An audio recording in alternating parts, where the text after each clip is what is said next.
Umabot na sa mahigit 9 bilyong piso ang sobrang nakolekta po ng PESAM sa Meralco. Pagkatapos na maipasa sa mga consumers, sigurado naman daw ang Meralco na marirefund ang sobrang singil ng PSAM o Power Sector Assets and Liabilities Management Corporation.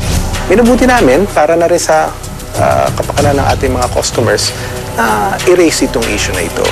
Kami rin ay maghihintay ng order na manggagaling sa regulator.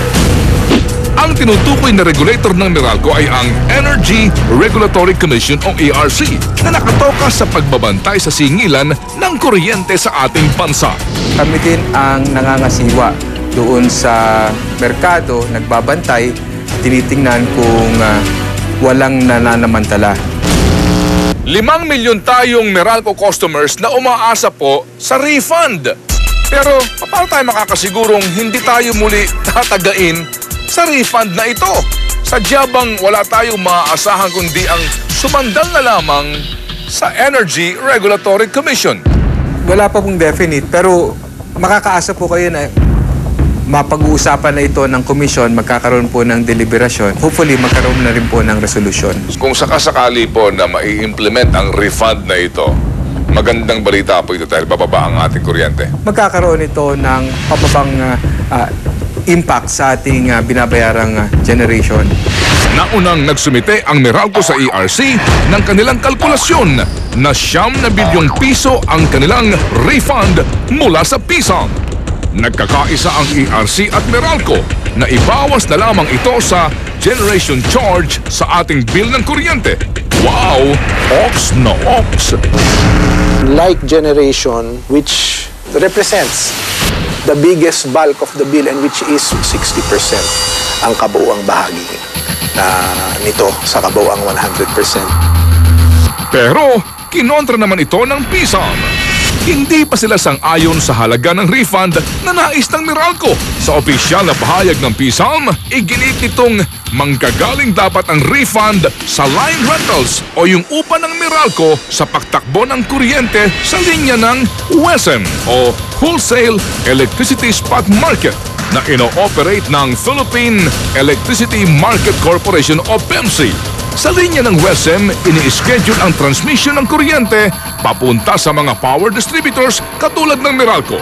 Bagamat palengke ng kuryente na may tuturing ang WESM, limitado ang mabibiling supply ng mga power distributors tulad ng Meralco at ng mga electric cooperatives. 10% lang po ang kinukuha.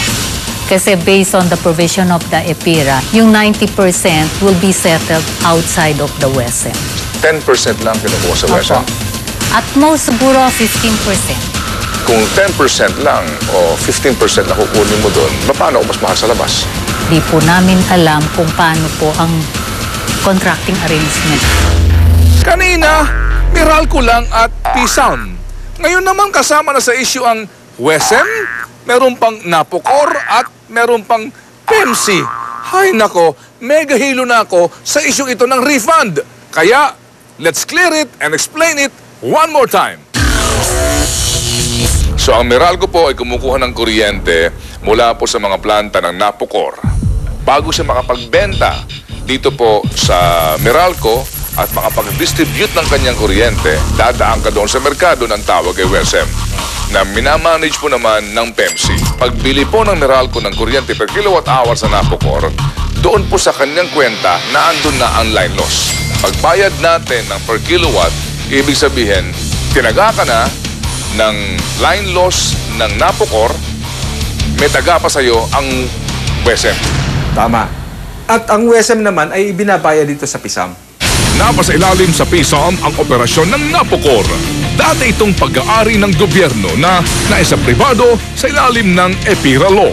Yung lahat ng assets at liabilities ng National Power Corporation ay ipinasa dito sa PSAM.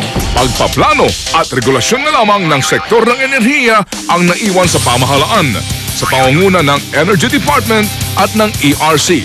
Para sa ilang eksperto, hindi maganda ang naidulot sa presyo ng kuryente nitong EPIRA Law. Gusto nating masuring maigi kung ito bang pagpipresyo dito ay parehas. Sa pagsasapribado ng Napocor, Naatasan din ito ng EPIRA Law na mag-supply ng kuryente sa mga Small Power Utility Group o maliliit na electric cooperatives sa iba't ibang probinsya.